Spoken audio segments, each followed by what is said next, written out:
अब इस मामले को जड़ से खत्म करना चाहते हैं और इसके लिए ईरान को पूरी तरह से अपना परमाणु कार्यक्रम छोड़ना ही पड़ेगा। ट्रंप ने यह भी कहा कि अगले 2 दिन में इस्राइल कुछ ऐसा करेगा जिसे किसी ने नहीं देखा होगा। तो इसका क्या मतलब है? ट्रंप क्या अब नेतन्याहू की भाषा बोलने लगे हैं? ट्रंप की यह भाषा बता रही है कि ईरान इराक या गजा की तरह घेर लिया जाने वाला है, उसकी बर्बादी सामने खड़ी है। देखना है कि ईरान इसका सामना कैसे करता है। क्या ईरान की जंग के बीच काफी कुछ चल रहा है और दावा किया जा रहा है कि दुनिया जो है तीसरे विश्व युद्ध की ओर बढ़ती हुई नजर आ रही है। अब सीधे तौर पर ईरान के तेहरान को सीधे तौर पर खुले तौर पर चेतावनी, अलर्ट, अल्टीमेटम जारी कर दिया गया है। कहा जा रहा है सीधा कि तेहरान को पूरी तरह से खाली कर दिया जाए। डोनाल्ड ट्रंप सीधे तौर पर इसमें हस्तक्षेप करते हुए नजर आ रहे हैं। अभी वॉर जो चल रही थी दोस्तों ईरान और इजराइल के बीच में चल रही थी, लेकिन अब कहीं ना कहीं अमेरिका की तरफ से डोनाल्ड ट्रंप नेतन्याहू की भाषा बोलते हुए नजर आ रहे हैं। इस तस्वीर को, इस रिपोर्ट को देखना आप लोगों को बेहद जरूरी है।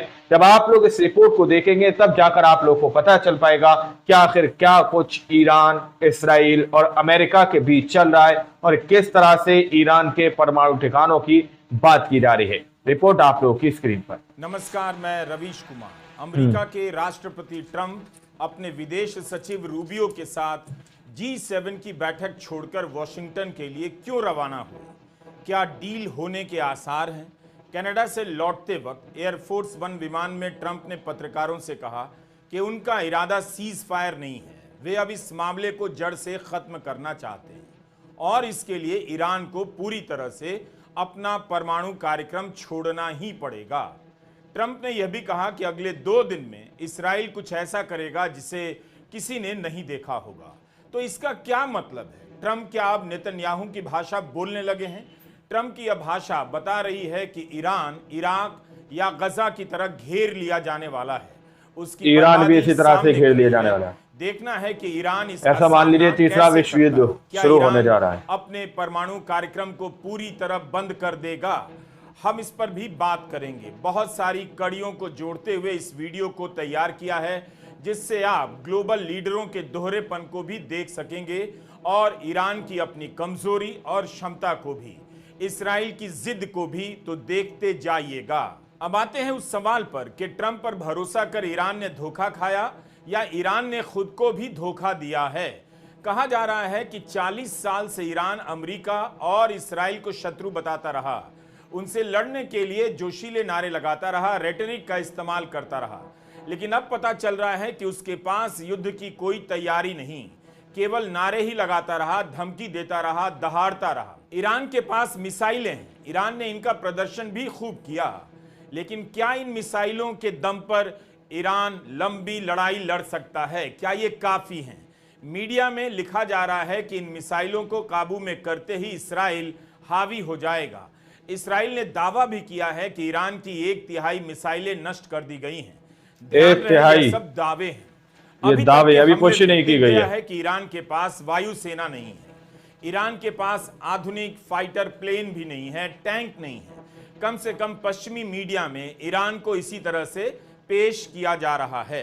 अब तो इस्राइल दावा कर रहा है कि उसने तेहरान के एयर स्पेस को अपने नियंत्रण में ले लिया है, यानी अब तेहरान के आसमान में किसका जहाज उड़ेगा फैसला इस्राइल का होगा और इसके बाद इस्राइल का होगा, किसी को भी निशाना बना सकता है। ट्रंप कह रहे हैं तेहरान के लोग राजधानी छोड़ दें। ट्रंप तेहरान को खाली करने का आदेश दे रहे हैं। 1 करोड़ की आबादी वाले शहर को चले जाने के लिए कह रहे हैं। इसी तरह के आदेश इस्राइल गजा में दिया करता था। इस्राइल की सेना नोटिस जारी कर देती थी कि गजा का यह मोहल्ला खाली किया जाना है और उसके बाद बमबारी कर उस इलाके को तबाह कर देती थी। नागरिकों को चेतावनी देने के नाम पर केवल यह घोषणा कर दी जाती थी, मगर उसके बाद भी हमले में नागरिकों की ही हत्या की गई, नागरिकों की हत्या की गई, उन लोगों को निशाना बनाया गया इस्राइल ने गजा के अंदर, तो अब यहाँ फलस्तीन के अंदर। नेतन्याहू की बोली और नीति को भी देखिए, ईरान की दहाड़ और उसकी कमजोरी को भी। तेहरान में 1 करोड़ लोग रहते हैं, न्यूयॉर्क जैसा बड़ा शहर है, इतने लोगों को ट्रंप कहीं भाग जाने की बात कर रहे हैं। इस्राइल से कोई अपील नहीं कर रहे हैं। इस्राइल की पूरी आबादी करीब 1 करोड़ की ही है और उसके लिए 1 करोड़ आबादी को तेहरान से भागने की बात कही जा रही है। पश्चिमी मीडिया के अखबारों का कवरेज ही सबसे बड़ा है, उन्हीं के संवाददाता इन इलाकों में हैं और वहां से रिपोर्ट कर रहे हैं, लेकिन उनके कवरेज को भी ध्यान से देखने की जरूरत है। कुछ अखबारों में ईरान को शक्तिशाली दिखाया गया है, ट्रंप पर सवाल किए जा रहे हैं, अमेरिका पर सवाल किए जा रहे हैं, लेकिन कईयों में सारी रिपोर्ट इस्राएल के एंगल से लिखी जा रही है कि उसके हमले से ईरान तबाह हो रहा है, बिजली पानी सब बंद है वहां तेहरान के अंदर वही गाजा वाली हालात। कम पता चलता है कि इस्राएल में क्या हो रहा है, वहां की जनता किस मानसिक स्थिति में है। यहां तक कि इस्राएल ने ईरान के टीवी चैनल पर हमला बोला तो पश्चिमी मीडिया चुप रह गया। बहुत कुछ ईरान पर भी निर्भर करेगा कि वह पश्चिमी मीडिया और उसके जानकारों की थ्योरी को गलत साबित करने की स्थिति में है या नहीं। पश्चिमी मीडिया के पन्नों पर ईरान कभी भी मसल दिया जाने वाला देश बता दिया जाता है और ईरान की असली ताकत को बताने वाला मीडिया शायद बहुत कम है। ईरान की सरकारी मीडिया एजेंसियों में बहुत दम नजर नहीं आता। भारत के अखबार द हिंदू ने अपने संपादकीय में इस्राएल को रोग नेशन लिख दिया है। हिंदी में मतलब हुआ इस्राएल एक उदंड राष्ट्र है जिसके अवैध एक्शन से पूरे इलाके में शांति प्रभावित हो रही है। इन सब के बीच G7 की बैठक छोड़ वॉशिंगटन के लिए रवाना होने के समय ट्रंप ने कहा कि वो यानी ईरान डील चाहता है, जैसे ही मैं यहां से निकलूंगा हम कुछ भी करेंगे, मगर अभी मुझे यहां से जाना होगा। ट्रंप की एक बात अच्छी है, वे बाकी देशों के प्रमुखों के साथ अपने सहायक की तरह बात करते हैं। कनाडा से निकलते ही उन्होंने सोशल मीडिया पेज ट्रुथ पर फ्रांस के राष्ट्रपति मैक्रों को सुना दिया कि प्रचार के भूखे मैक्रों ने कह दिया है, मैं इसलिए G7 की बैठक से निकला हूं क्योंकि ईरान और इस्राएल के बीच डील करने जा रहा हूं। ये बिल्कुल गलत है। मैक्रों को कुछ नहीं पता मैं वॉशिंगटन के लिए क्यों निकला हूं, लेकिन इसका सीज फायर से कोई लेना देना नहीं, उससे भी बड़ा कुछ होने वाला है। मैक्रों जानबूझकर ऐसा करते हैं या ऐसा हो जाता है, लेकिन हमेशा गलत होते हैं। ईरान भी इसी तरह से घेर लिया जाने वाला है। बयान दे दिया कि ट्रंप ने ऐसा मान लीजिए तीसरा विश्व युद्ध शुरू होने जा रहा है तो फ्रांस समर्थन करेगा। बस ईरान में शासन परिवर्तन एक रणनीतिक चूक होगी। ट्रंप ने मैक्रो को पब्लिक में ही फटकार दिया। अगर सीज फायर के लिए ट्रंप वॉशिंगटन नहीं गए हैं तो क्या बड़ा हो सकता है? क्या अमेरिका ईरान पर हमला करेगा? ईरान तो मानता ही है कि हमले में अमेरिका भी शामिल है। क्या अमेरिका और इस्राएल को लगने लगा है कि ईरान को लेकर उन्होंने जो भी प्लान बनाया है वो अब हासिल होने जा रहा है? ईरान अब उनके कब्जे में आ जाएगा और मध्य पूर्व की जमींदारी इस्राएल को सौंपकर अमेरिका आराम से ताइवान पर फोकस कर सकेगा। पूरा इलाका चुनौतियों से अमेरिका के लिए कई दशकों तक खाली हो जाएगा।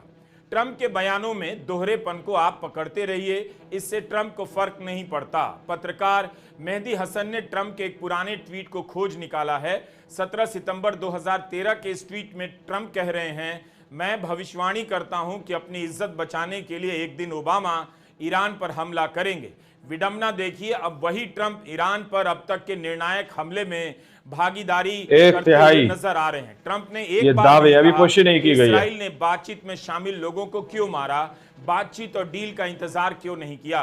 डील फेल होने का कोई आरोप इस्राएल पर ट्रंप नहीं लगाते, जबकि ईरान बार बार आरोप लगा रहा है कि इस्राएल इसी डील के विरोध में था, इसलिए उसने हमला किया और डील में शामिल वैज्ञानिकों की हत्या कर दी। यह भी आरोप लग रहा है कि ट्रंप ने ईरान को उलझाए रखा ताकि इस्राएल का हमला कर सके और अब आगे कोई भी ट्रंप पर भरोसा करने से पहले 10 बार सोचेगा। लेकिन यह सवाल ईरान से भी है कि ईरान ने क्यों भरोसा किया? इस्राएल और अमेरिका के बीच इतनी गाढ़ी दोस्ती के बाद भी अमेरिका पर कैसे भरोसा कर सकता है? और अपने को बचाने के लिए ईरान ने बम क्यों नहीं बनाया, हथियार क्यों नहीं जुटाए? रही बात बम की, तो ट्रंप प्रशासन ने जिन्हें राष्ट्रीय खुफिया निदेशक बनाया है, तुलसी गबार्ड, उन्होंने कहा है कि ईरान ने बम नहीं बनाया है। तब भी ईरान के परमाणु ठिकानों को नष्ट किए जाने की बात हो रही है। तो ईरान नागरिकों की हत्या की गई, उन लोगों को निशाना बनाया गया। इस्राएल ने गजा के अंदर, फलस्तीन के अंदर किसी भी डील के लिए तैयार है जो उसे परमाणु हथियार हासिल करने से रोके, बशर्ते कि वह इस युद्ध को खत्म करे। मगर यह भी कहा कि ईरान ऐसी डील को नकार देगा जो परमाणु क्षमताओं पर उसके वैध अधिकारों पर अंकुश लगाएगी। बम को लेकर ईरान और इसराइल के नजरिए को भी समझना बहुत जरूरी है। क्या ईरान ने बम बना लिया? किसी ने इसकी पुष्टि नहीं की। क्या ईरान बम बना सकता है? ईरान इससे इनकार करता रहता है। अमेरिका में भी लोग नहीं मानते ईरान ने बम बनाया है। अब ट्रंप अचानक से कहने लगे कि उन्हें परवाह नहीं कि ईरान क्या कहता है, लेकिन ईरान बम बनाने के करीब है। ऐसा लगता है कि इराक युद्ध की तरह एक और झूठ को गले लगाने का फैसला कर लिया गया है। ट्रंप की यह नई लाइन है। इसका मतलब है कि वे बम बनाने और डील को लेकर लगातार लाइन बदलते जा रहे हैं और इसराइल की लाइन पर आते जा रहे हैं। तेहरान के अंदर वही गाजा वाली हालात। ईरान पर दबाव डाल सकते हैं कि वह नागरिक इस्तेमाल के लिए यूरेनियम का संवर्धन ना करे। ईरान कहता है संवर्धन यानी एनरिचमेंट उसका अधिकार है, यानी परमाणु शक्तियों का विस्तार करना उसका अधिकार है।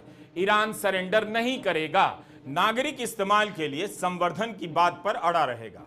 अब ईरान को लगता है कि अटैक में अमेरिका भी शामिल है, तो वह कैसे बातचीत के लिए यकीन करे। ईरान के विदेश मंत्री अरगाची ने कहा कि इसराइल ने ईरान को बम बनाने से रोकने के लिए पहले ही हमला नहीं किया।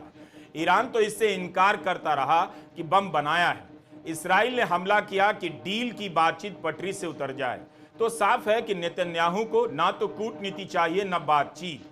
नेतन्याहू इस बात पर अड़े हुए हैं कि ईरान को नागरिक इस्तेमाल के लिए यूरेनियम एनरिचमेंट का अधिकार नहीं मिलना चाहिए। अगर मिल गया तो एक दिन। दोस्तों, आप लोगों ने इस वीडियो को शुरू से आखिर तक देखा। वीडियो के अंदर साफ तौर पर बात की गई है कि किस तरह से यहाँ पर कहीं ना कहीं इसराइल की तरफ से तेहरान को लेकर अल्टीमेटम जारी किया जा रहा है। तेहरान को लेकर सीधे तौर पर दावा किया जा रहा है कि तेहरान को पूरी तरह से खाली कर दिया जाए। जिस तरह से फिलिस्तीन के अंदर गजा की जमीनों को कब्जा किया गया, जिस तरह से गजा के अंदर गली मोहल्ले चौराहे या फिर छोटे छोटे इलाके जिस तरह से पूरे हौले हौले करके कब्जे कर दिए गए, उसी तरह से यहाँ पर तेहरान की भी जमीन को कब्जे में करने का दावा किया जा रहा है। दावा यह किया जा रहा है कि इजराइल ने पूरी तरह से एयर स्पेस को अपने कंट्रोल में ले लिया है और इजराइल की मर्जी से अब तेहरान पर एयर स्पेस में किसका जहाज उड़ेगा, किसकी वायु चीजें उड़ेंगी, किसकी नहीं उड़ेंगी, ये सब कुछ इजराइल बैठकर तय करेगा। अब दावा यह किया जा रहा है कि जिस तरह से बीच में इन्वॉल्व होते हुए नजर आ रहे हैं अमेरिका के डोनाल्ड ट्रंप, तो मामला बहुत ही ज्यादा संगीन और पेचीदगी वाला है। बाकी आप लोगों ने इस पूरी रिपोर्ट को देखा सुना, आप लोग इस रिपोर्ट के बारे में क्या सोचते हैं, क्या समझते हैं, अपनी राय कमेंट सेक्शन में जरूर दीजिएगा। क्या वाकई में दुनिया तीसरे विश्व युद्ध की ओर बढ़ती हुई नजर आ रही है? मिलते हैं अगली वीडियो में, जब तक के लिए जय हिंद, जय भारत।